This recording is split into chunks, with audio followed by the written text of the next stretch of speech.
Bonjour tout le monde et bienvenue sur cette nouvelle vidéo. Je vous retrouve aujourd'hui parce que l'été approche et j'avais envie de vous montrer un petit peu toutes les lectures qui me font envie pour cette nouvelle saison. D'habitude je fais pas vraiment de pile à lire saisonnière, je suis plutôt les recommandations, les directions des différents challenges littéraires de saison, donc que ce soit le Cold Winter Challenge, le Blossom Spring Challenge ou le Pumpkin Autumn Challenge. En général voilà, je suis les recommandations, les menus, les sous-catégories pour pouvoir orienter mes lectures, même si après je suis pas forcément ma pile à lire. Et c'est vrai que pour l'été, je ne suis pas le challenge lecture de saison. Je sais qu'il en existe, mais je ne les suis pas. Déjà parce que l'été, j'ai tendance à suivre encore plus mes envies de lecture selon mon humeur, mais aussi je me fais mon propre challenge en lisant les lauréats du prix Babelio de l'année. Donc ma pile à lire pour cette saison, elle est déjà assez conséquente. Ceci dit, cette année, il y a pas mal de romans qui viennent de sortir, qui me font les yeux doux et que j'ai très envie de lire pour la saison estivale. Donc, eh bien, je vais vous les présenter. D'ailleurs, je me suis dit que ce serait aussi sympa de se faire un petit challenge, pas forcément un challenge lecture, mais plutôt de suivre un bingo autour de la lecture.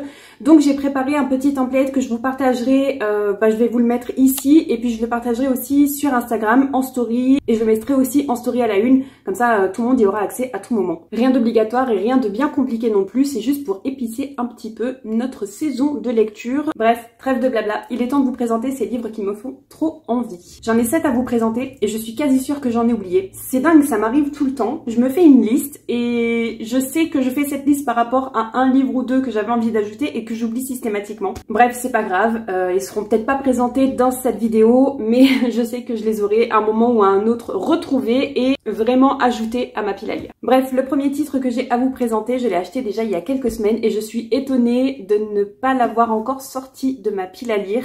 C'est le dernier Ali Hazelwood avec Love Theoretically. J'ai toujours du mal à prononcer ce titre, je comprends pas pourquoi on l'a pas traduit en français. C'est donc le dernier Ali Hazelwood sorti. Et ici on suit Elsie de ce côté-ci qui de mémoire elle est escort girl. Enfin elle finance ses études en se faisant passer pour la petite amie de certaines personnes moyennant finance. Pour une de ses missions un beau jour, elle se fait passer pour la petite amie d'un homme qu'elle doit accompagner à un mariage je crois. Et très peu de temps après il se trouve qu'elle rencontre le frère de ce faux petit ami au travail et il va y avoir des petites choses qui vont se passer. Quelque chose me dit qu'on explore à fond le trope du fake dating et c'est quelque chose que j'apprécie énormément. En plus, c'est du Ali Hazelwood donc c'est sûr que je vais kiffer. J'ai trop hâte de le lire. En plus, je suis sûre que ce livre va se lire tout seul puisqu'en général, cette autrice, eh bien, je dévore tous ses récits. Ce sont des véritables page-turners pour moi. Et en plus, cette couverture, elle sent bon l'été. Une autre couverture qui sent bon l'été et une autre romance, là, vraiment orientée été. Est-ce que ça vous étonne si je vous dis que je me suis procuré le dernier Emily Henry avec Happy Place. Au début, je ne comptais pas me l'acheter, je comptais peut-être même pas le lire puisque j'avais entendu des échos assez mitigés pour celui-ci. Alors autant d'habitude, Emily Henry a fait un carton plein, autant celui-ci, j'ai l'impression que soit on adore, soit c'est pas qu'on déteste, mais c'est le pire qu'on ait jamais lu. Et j'avoue que c'est pour ça que j'avais pas spécialement envie de le lire au début, sauf que j'ai vu certains derniers retours de booktubeuses que j'apprécie énormément qui ont dit qu'elles ont surkiffé ce titre. Et je me dis que comme d'habitude pour moi, Emily Henry, j'aime bien mais sans plus alors que tout le monde adore. Peut-être que celui-ci va me faire changer d'avis et que je vais le surkiffer alors que les autres l'aime moyennement. Je sais pas si ça fait sens, pour moi c'est très clair dans ma tête. Bref, dans ce titre-là, on va suivre deux personnages qui s'appellent Harriet et Win et ils forment le couple idéal depuis plusieurs années, je crois une dizaine d'années. Et ils ont l'habitude de se réunir avec leurs amis chaque été dans un chalet, je crois. Enfin bref, ils se font chaque année des vacances entre amis. Sauf que, il y a quelques mois, Harriet et Win se sont séparés. Leur bande de copains n'est pas du tout au courant et ils vont devoir faire semblant d'être toujours ensemble pour ne pas gâcher les vacances de tout le monde. Ici aussi, du coup, vous l'avez compris, le trope du fake dating, mais dans un environnement et surtout une situation complètement différente puisqu'on va suivre des personnages qui ont été ensemble pendant plusieurs années et qui vont donc devoir faire semblant d'être toujours ensemble. Franchement, j'ai hâte de voir ce que ça va donner. Là aussi, je pense que ça va se lire tout seul puisque c'est un roman qui fait 400 pages en format semi-poche, mais surtout, eh bien comme les Ali Hazelwood, les Emily Henry, même si jusqu'à présent j'aimais bien mais sans plus, je dois avouer que ça se lit tout seul. Donc voilà, j'ai hâte de voir ça. Un autre roman que je me suis procuré récemment, je suis une victime des réseaux sociaux et du marketing des maisons d'édition. J'ai craqué pour un roman qui est sorti au Cherche Midi il y a une semaine, 10 jours je dirais.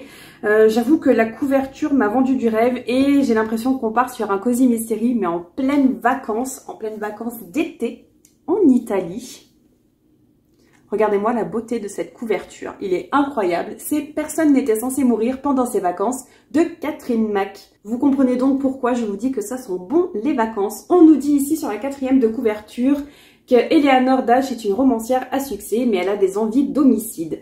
Elle a de bonnes raisons pour ça. Après s'être trouvée mêlée malgré elle quelques années plus tôt à une affaire criminelle en Italie avec un beau détective, elle a entrepris de raconter leur aventure dans un livre qui est très vite devenu un best-seller.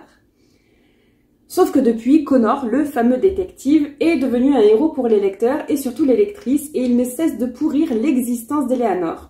Alors qu'elle songe sérieusement à se débarrasser de cet importun, quelle n'est pas sa surprise d'entendre Connor lui dire que quelqu'un essaie de le tuer et qu'il a besoin de son aide pour savoir qui veut attenter à sa vie. Alors que nos héros sont de retour en Italie, accompagnés de quelques fans amateurs de romans policiers, il apparaît bientôt que certains d'entre eux, à l'image d'Eleanor, ont de solides raisons de vouloir tuer l'infortuné Connor. Et juste après, on nous dit aussi que c'est avec beaucoup de charme et d'intelligence que Catherine Mac s'empare ici d'une intrigue à la Agatha Christie pour nous en donner une version diablement contemporaine, pleine d'humour et de suspense. J'avoue que ça a l'air assez drôle et aussi assez dépaysant puisque ça va se passer en Italie, ça a l'air trop bien. Je pense aussi que ça va se lire très vite puisque, pardon, mais c'est écrit genre super aéré. Donc, ça va se dévorer. Et là aussi, je suis très curieuse de voir ce que je vais en penser. Ensuite, le dernier titre avec une couverture qui fait très estival, promis juré. C'est là aussi un titre qui vient de sortir, mais un titre que j'avais dans mon radar depuis un moment dans sa version originale, dans sa version anglaise. Et je sais pas pourquoi, je l'ai jamais tenté en anglais. Je pense que ça aurait été accessible pour moi au niveau du langage, mais bon, je me suis jamais lancée. Et donc il vient de sortir en français et bah du coup il est revenu dans mon radar, il me fait très envie.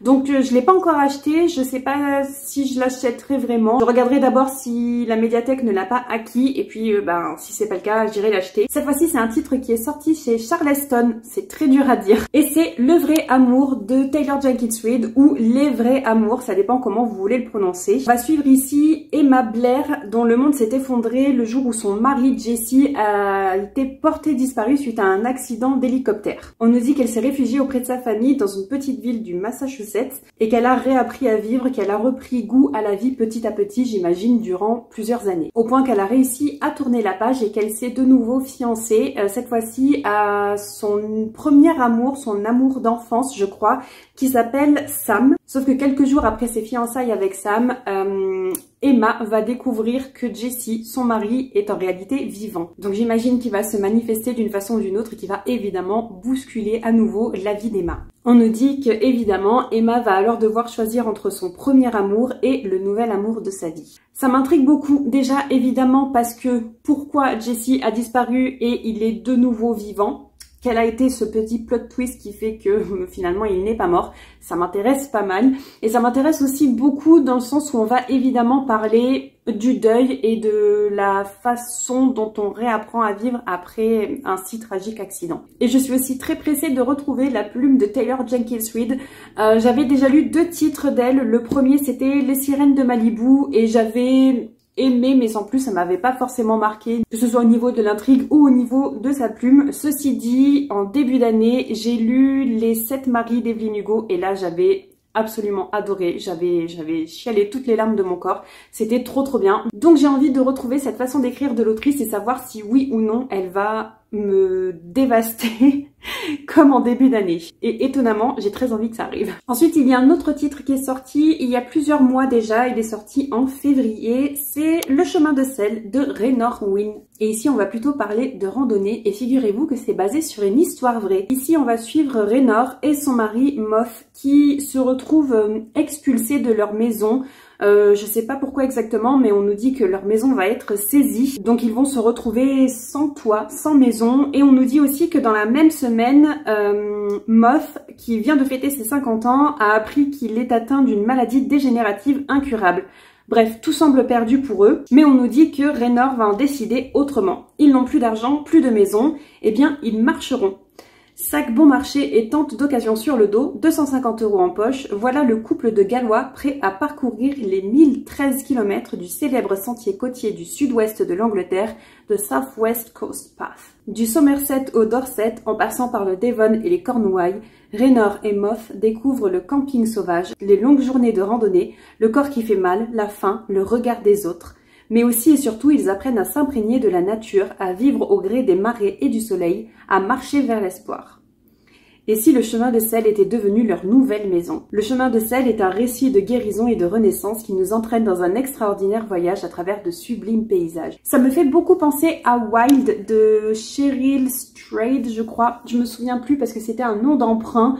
C'est un livre qui est sorti il y a quelques années déjà, il y a une bonne dizaine d'années, facile je dirais. Et surtout il a été adapté en film avec comme actrice principale Reese Witherspoon.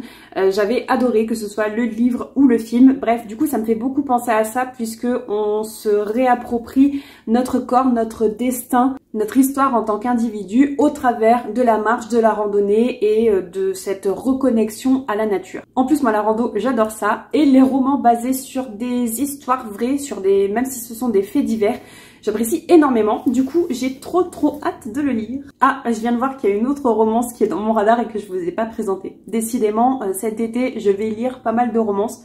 Je vous ferai peut-être un vlog d'ailleurs. Bref, c'est un titre qui est sorti l'année dernière en anglais, que j'avais pas forcément dans mon radar. Et en fait, c'est une nouvelle autrice, enfin une autrice que je ne connais pas et qui cartonne dans la version anglophone de Booktube. C'est Abby Jiménez et elle commence à être traduite en français. Donc le titre qui me fait envie, parce qu'il y a eu énormément de super bons retours, c'est Ton monde et le mien. Ici, on va suivre Alexis qui, suite à un pari stupide, voit son monde bouleversé. La raison de ce cataclysme, Daniel, un menuisier terriblement sexy âgé de 10 ans de moins qu'elle. Il est tout le contraire de la citadine sophistiquée qu'est Alexis et pourtant leur alchimie est indéniable. Alors que ses parents souhaitent qu'elle perpétue la tradition familiale et devienne une grande chirurgienne, Alexis doute de ce qu'elle attend vraiment dans sa vie. Elle n'a pas besoin d'être riche ni célèbre. Rester simple médecin urgentiste lui suffit amplement. Aux côtés de Daniel, elle découvre ce qui est vraiment important, toutes les petites choses qui font le sel de la vie. Mais laisser leur relation devenir autre chose qu'une aventure sans lendemain serait très mal vu par sa famille.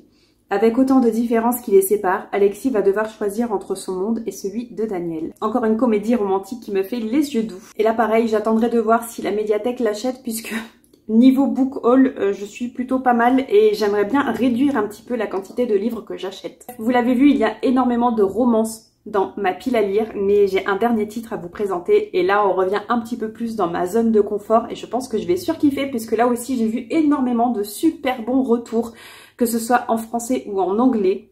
C'est Mirror Bay de Catriona Ward, un thriller donc, ou du moins un roman mystère. On nous dit ici que les écrivains sont des monstres, ils dévorent tout ce qui passe à leur portée.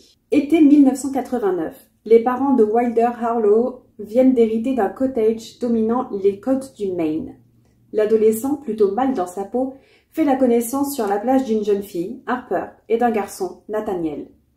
Très vite, le trio devient inséparable. Mais malgré le tableau idyllique du bord de mer, des balades en bateau, des amitiés naissantes et des secrets partagés, des rumeurs courent à Whistler Bay.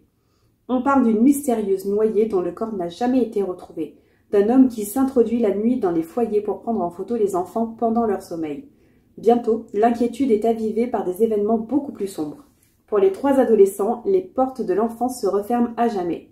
Profondément marqué, Wilder entreprend de rédiger ses mémoires. Prenant un visage totalement inattendu, l'horreur frappe à nouveau. On nous dit aussi juste après la dernière maison avant les bois, Catriona Ward joue encore une fois avec nos nerfs. Et de quelle façon?